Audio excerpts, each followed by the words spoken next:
Well, I bet Wagner wished that he hadn't stolen that music from Harry Potter. Opera. It's the largest known art form that's live to man. It's a composite art form that integrates visual arts with drama and music.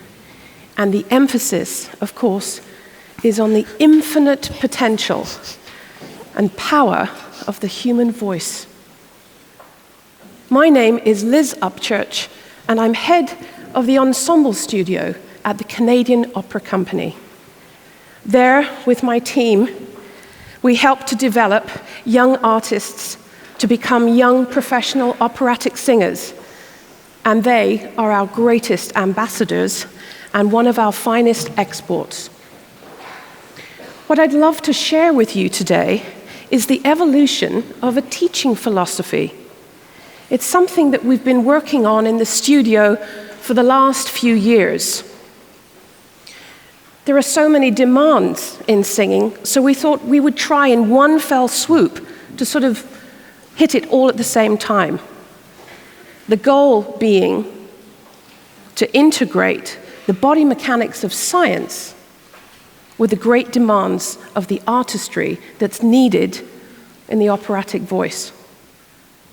So historically, if you train to be an opera singer, you work with one teacher. You have a voice teacher. You see a voice coach pianist like myself. You work with, in several languages, movement, direction, you get the idea. So to have 3 trainers in the room at the same time is highly unusual.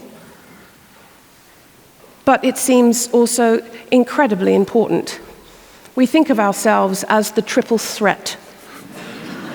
Hopefully, without the threat part, though I have to say that sometimes we have to resort to this as a teacher.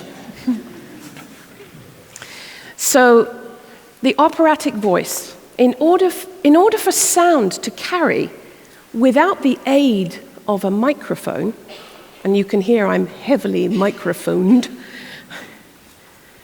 you have to train for many years. But the sound that carries into a space over an entire symphony orchestra that reaches hundreds, thousands of people has to be a free, resonant sound. It sounds athletic, doesn't it? Well, it is. Here to demonstrate the difference between an amplified sound and an operatic non-amplified sound is Canadian soprano Danika Lorèn.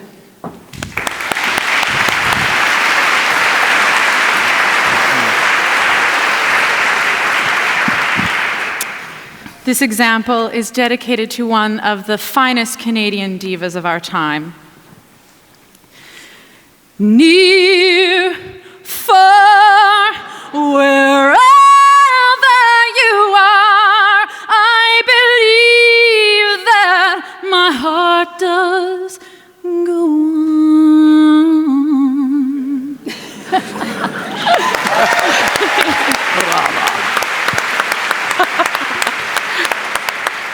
Well, I bet you weren't expecting that, were you?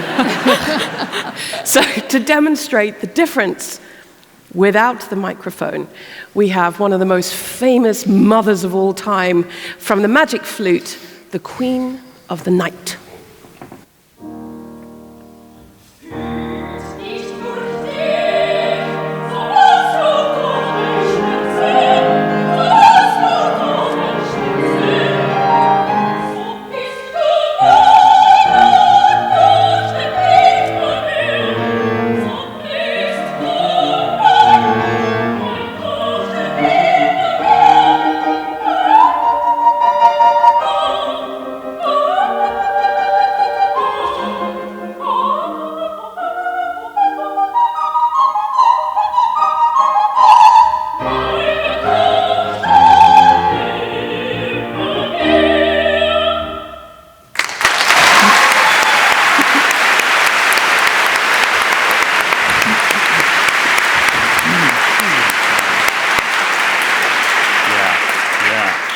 Amazing, isn't it, really? And so high and so early, but all without the aid. Divas don't often operate at this hour. All without the aid of a microphone. Everyone can sing. Well, maybe not everyone can sing like that, but everyone can sing. The demands of operatic singing are akin to an Olympic marathon runner versus a pop singer, your weekend jogger. My name is Wendy Nielsen, and I am the head of voice at the University of Toronto, and I'm also the head vocal instructor for the Canadian opera company Ensemble Studio. My job is to make sure the singers sound great. They have to be able to consistently produce, even at this ungodly hour, wonderful sound while dealing with different styles and the multiple languages that opera requires. But most importantly, they need to be able to reach you, their audience, with emotional intensity and dramatic intention. Please welcome to the stage for a further demo, baritone Iain MacNeil in an aria from Bizet's Carmen.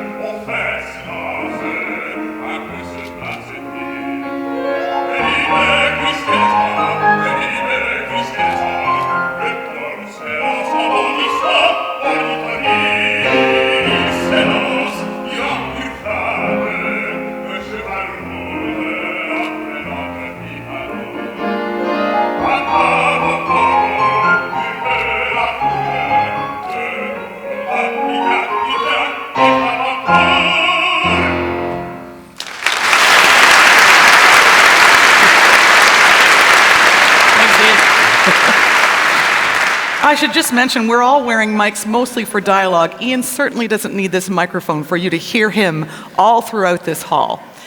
The demands of singing are such that one of the trickiest things about being a singer is that the instrument is housed in the body. And unfortunately, we can't just pop it out, make an adjustment, and pop it back in again. As much as we'd like, ouch, yeah, exactly.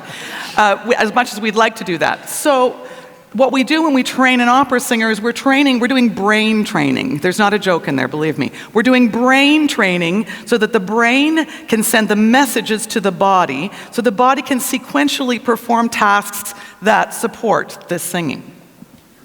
Now, singing has traditionally been taught by a series of rather potentially confusing metaphors. Let me show you what we mean. We're going to have a little mini singing lesson. Iain, I would love for you to imagine you've got angel wings in the back, okay? Can you expand into those angel wings as you sing? And now, would you also think low in your body? That's good, yeah, low, while placing your voice quite high. That's it. So, and finally, would you breathe 360 degrees as though you've got an inner tube. Fill the whole inner tube with air. Got it? Yes. Good. Okay, now sing. Now, how do I fill the inner tube down here if my lungs are up here? Well, isn't that a good question? You can see why there might be a reason why we sought out a Kinetics Consultant to help us unpick some of these slightly confusing metaphors. So we found our very own Siri for the opera world. Jennifer Swan. Wow.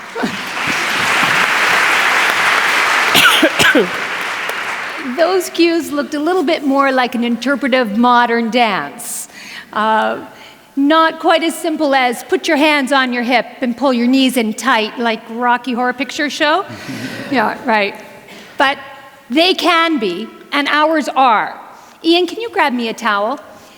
Just now, we saw Iain responding to that metaphor cue about breathing into the inner tube. He was distending his belly while inhaling and releasing entirely his abdominal floor. You can see and we can hear that Iain's body was pulled into a lordotic list. And subsequently, That's that rather large curve in his low back. And his pelvis then pulled into an anterior tilt. Now, because we know that form follows function, if we as instructors provide ambiguous cues, we get ambiguous outcomes. Poor, unsupported sound. And trust me when I tell you, for Iain and singers like him, that is a tragedy of operatic proportion. I am the Kinetics Consultant at the Canadian Opera Company. Since joining the world of opera 9 years ago, I have observed that breath and breath support is almost exclusively communicated through metaphor. So what does that mean? Well, it means no clear physical language exists. None. So consequently, my role did emerge as a universal translator. I assess Iain, not a bad job, and his physical mechanics that either help or hinder his breath support. I then transition those metaphors and images, symbols and signals, if you will, into a shared physical language that provides two things: the successful articulation and physical communication of Iain's body, so that he can on the spot translate vocal corrections given by Wendy and make immediate neuromuscular changes to his body to produce a better sound. Essentially, I translate breath support into a repeatable, non-idiosyncratic physical syllabus, kinda like this. Iain, you and I are going to strike a dynamic balance between a variety of muscles. We're going to take your transverse abdominis, latissimus dorsi, pectoralis, psoas, and hamstring, just to name a few. Yeah. We're doing this in an effort to create and sustain a lateral rib expansion. Breath support is the act of resisting collapse in the rib cage.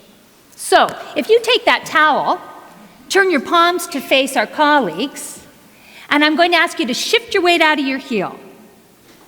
Now, we're going to draw the pelvis up and back, activating that transverse abdominis. Iain's going to pull the towel down towards his feet, firing his lats. His serratus will be activated while he tries to pull that towel away from midline. And as you just saw, he extended, lengthened in his torso. So what have we accomplished? Just by doing that, we have replaced that artistic image of breathing into the inner tube into 3 concrete mechanical steps that will guarantee to improve his sound. So let's test it. Iain, do you want to turn around? Mm-hmm. Can you continue to hold the towel and just sing your last phrase for us?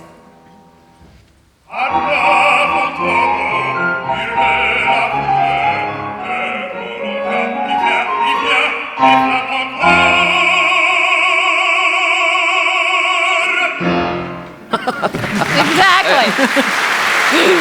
Exactly. Well done. And what do you think? I found that because I wasn't having to think about my breath as much, the alignment just sort of did that for me. Right. I was able to be present with the music and the words I was saying without having to think about those other things. Fabulous. Yeah. The truth is that Iain's been working with our team for over 2 years now, and he's very adept at integrating all of these physical cues to produce that spectacular sound. Let's invite Danika Lorèn out for a little mini voice lesson.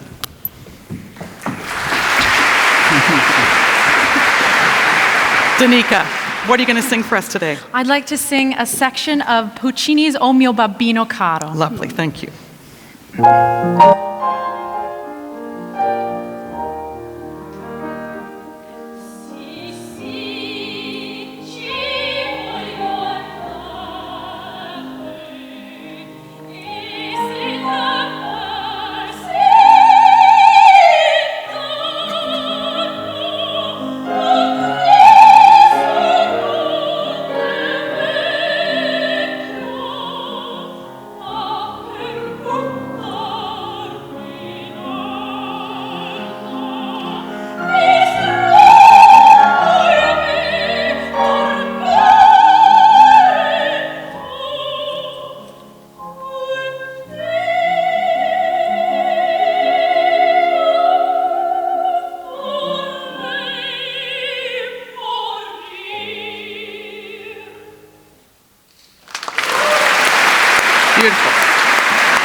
Beautiful, beautiful singing. Hard to imagine that that could be improved upon. The aria she just sang is from Jaaniskiki, and in the aria she is begging her father to allow her to marry the man she loves. She was doing a lot of begging with a lot of shoulder movement that just concerns me a little bit in terms of her vocal freedom. Jennifer, what are you noticing there? While it looks like Danika is being dramatic, her shoulders are too high, pinched, and rounded. And quite frankly, probably sitting too close to the voice itself. So, this body alignment is creating an unsupported clavicular breath, which we know will be very unsuccessful for a good supported breath. In order to keep these shoulders down, we have to focus our attention on the neck and shoulder muscles, while, just like Iain, continuing to call on a demand from the transverse abdominal muscles. Look at you go. The balls today are twofold. They'll provide a tactile stimulation for Danika when she activates her lats and rolls the balls down. For you, the audience, they're going to provide a clear visual picture of the lateral rib expansion that should follow from that very activity. Can you dial that transverse? Take an inhale breath. There we go. So you could see each of the balls migrating east and west, reinforcing that we just executed a more substantial breath-supported rib expansion. I'm going to take them away, and we'll ask Danika to try to replicate that again in her last phrase, if you will, and see how we do.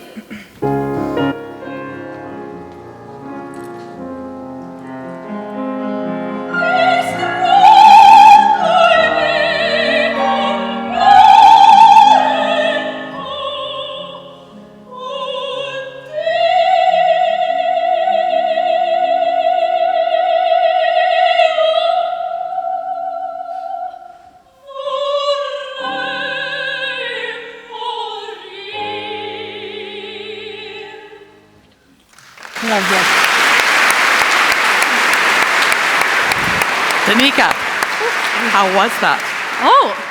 I feel much more relaxation through my neck and shoulders, and I'm able to focus on a lower point of support for my voice. Fabulous. The reality of this is when the body does all of that work, the vocal cords themselves are free to vibrate and produce spectacular sound to fill a 4,000-seat opera house. In essence, we have taken our singers from passive receptors to active change agents. Their work is now sustainable because it is repeatable. And the level of physical success for them means that they can be expressive way beyond the means that they were before in this larger-than-life art form. This is our team. This is our collaboration. And we believe that this is the future of teaching, one of the greatest art forms, where hopefully the body mechanics of science will keep on helping to produce the great artistry of the human voice. Well, what could be better than hearing one beautiful human voice than perhaps hearing two singing together at the same time? So to finish today, Iain and Danika will sing the gorgeous waltzing love duet from Lehar's Merry Widow, Love Unspoken.